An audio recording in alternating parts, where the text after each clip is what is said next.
Hi, I'm Miles Porter.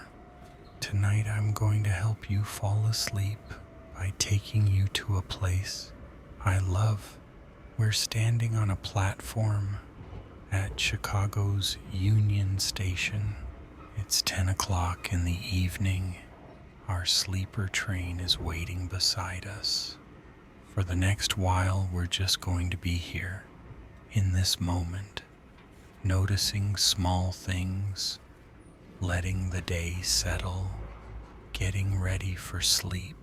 I want you to feel safe here, warm, like you're already home, even though you're about to travel. You came down from the Great Hall, that beautiful room with its barrel vaulted skylight, stretching 219 feet, soaring 110 feet above the floor. The skylight was just fully restored in recent years. They replaced every pane, made it brighter. The room is 24,000 square feet, big enough to hold hundreds of people at once. You walked past wooden benches that feel like church pews, hard enough that you don't get too comfortable. You're supposed to get on a train after all. You saw the two statues by Henry Herring, night and day. They watch from the east wall. Night holds an owl, day holds a rooster. They symbolize the 24-hour operation of railroads. They've been watching passengers since this station opened in 1925. Nearly 100 years of people passing beneath them. The Great Hall has columns of Roman travertine, textured stone with golden Corinthian capitals at the top, leafy designs worked in gold, coffered ceilings above, decorative rosettes, all that Beaux-Arts grandeur, designed to make you feel like travel matters, like getting on a train is something significant. Then you followed the historic "To Trains" sign with its arrow, found the stairs or escalator, came down here, underground. The platform is different from the Great Hall. Lower ceiling, fluorescent light, flat and institutional. It makes everything look like 2 a.m. no matter the actual time.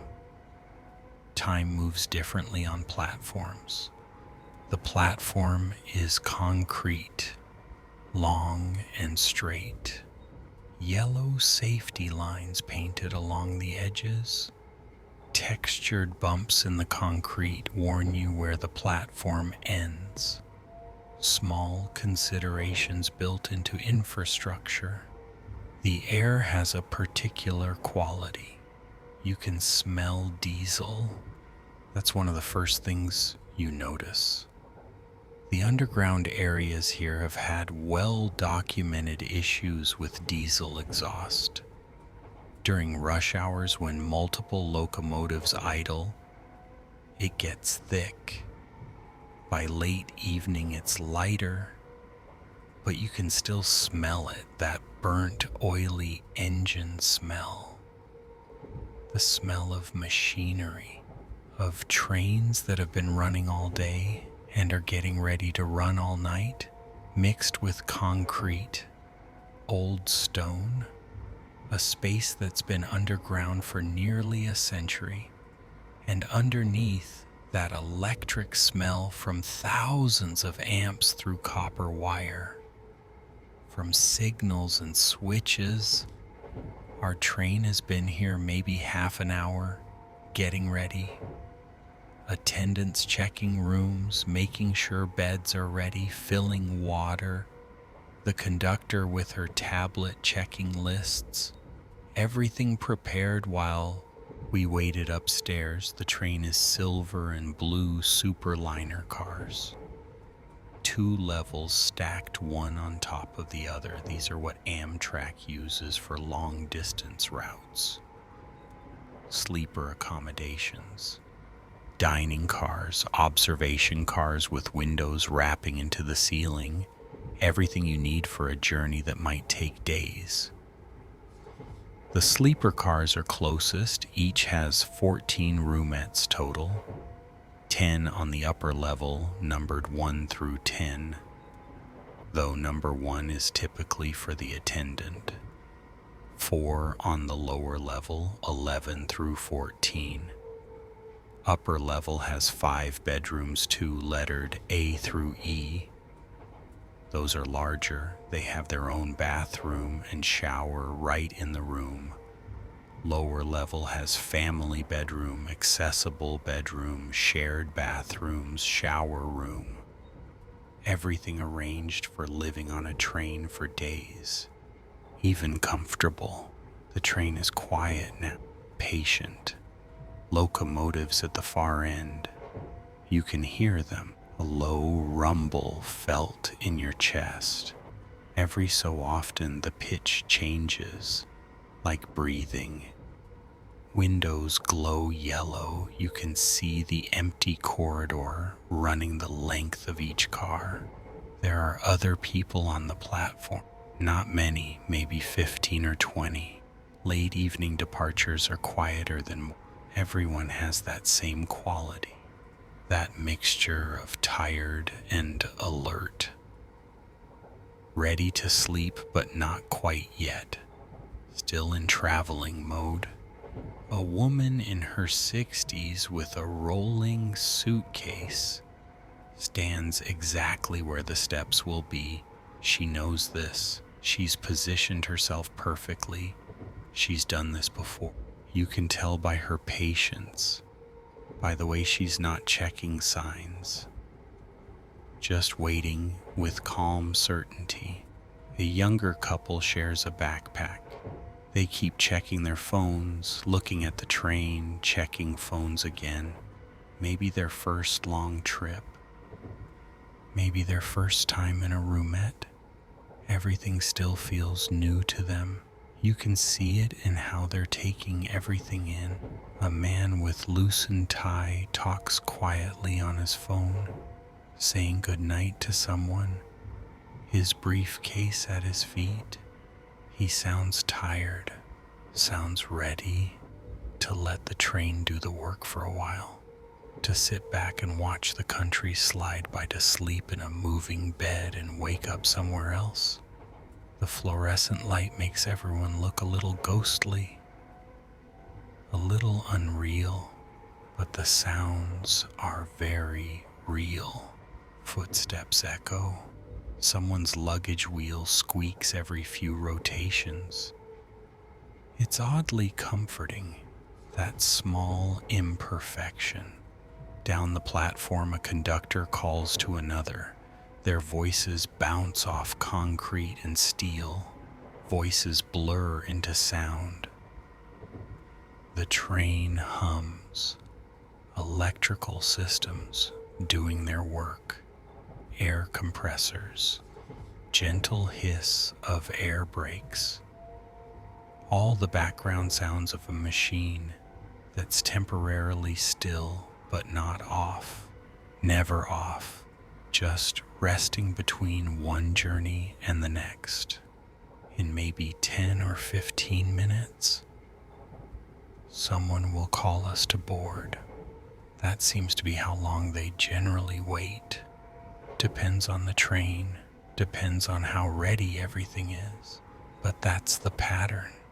Time to gather yourself, to transition from station to train, from the place you're leaving to the vehicle that will carry you away.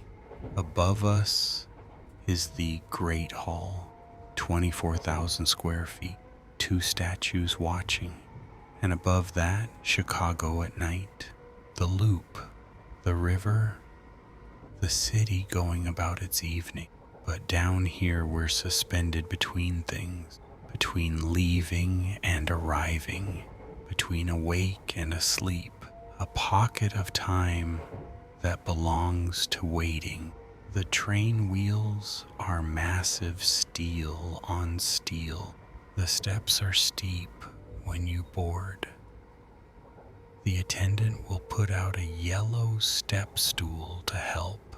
You can see the couplers between cars, heavy connections, accordion coverings that flex around curve, everything designed for thousands of miles through any weather. A conductor walks past, Amtrak uniform, checking her tablet, making notes, glancing at passengers, counting, nodding, everything on schedule. The platform is never quite silent. Ventilation systems, electrical work, water in pipes, the building breathing.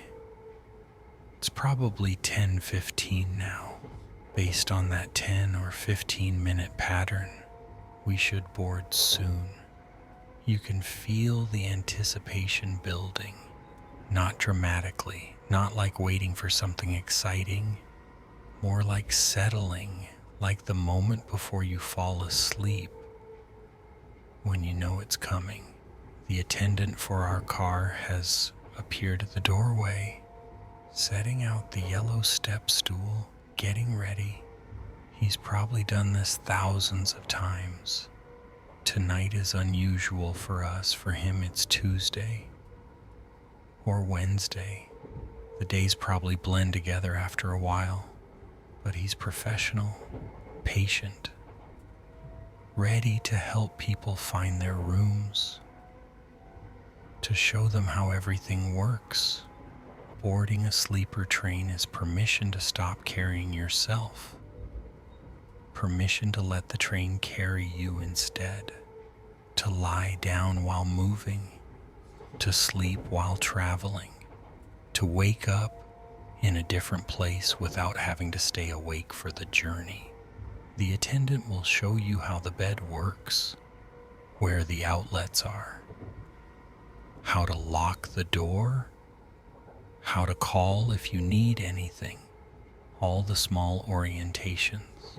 And then the train will pull out, slowly at first, so slowly you might not notice right away. Just a gentle sense of motion, the platform sliding past the window, fluorescent lights giving way to darkness, emerging from underground into the Chicago night, but that's still a few minutes away. Right now, we're still on the platform, still in this particular moment. The Great Hall is above us, with its skylight and columns. The city is above that with all its lights and movement. The train is beside us with its engines humming. Our room is waiting inside. Clean sheets, a small sink, a window with a curtain you can close if you want darkness. Soon we'll board. Soon we'll find our roomette. Soon the train will begin to move. But right now we're here in this underground space, in this pocket of time, getting ready, letting go, preparing for sleep. If this helped you settle, maybe we'll ride together again. Good night.